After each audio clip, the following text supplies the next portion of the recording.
For advertisement, call 8125893028. Our Gmail maxtvtelugu@gmail.com. Hi hello నమస్కారం.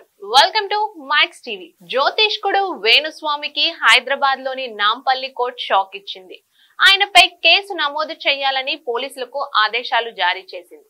జాతకాల పేరుతో ప్రజలను వేణుస్వామి మోసం చేస్తున్నారని, ప్రధాని మోదీ ఫోటోను కూడా మార్ఫింగ్ చేసి ప్రజలను తప్పుదోవ పట్టిస్తున్నారని కోర్టులో ప్రముఖ న్యూస్ రిపోర్టర్ టీవీ5 మూర్తి పిటిషన్ వేశారు. వేణుస్వామి మోసాలను వెలుగులోకి తీసుకొచ్చిన తనపై కుట్ర పన్నారని పిటిషన్ లో మూర్తి పేర్కొన్నారు. పిటిషన్ ను విచారించిన కోర్టు పిటిషనర్ వాదనలతో ఏకీభవించింది.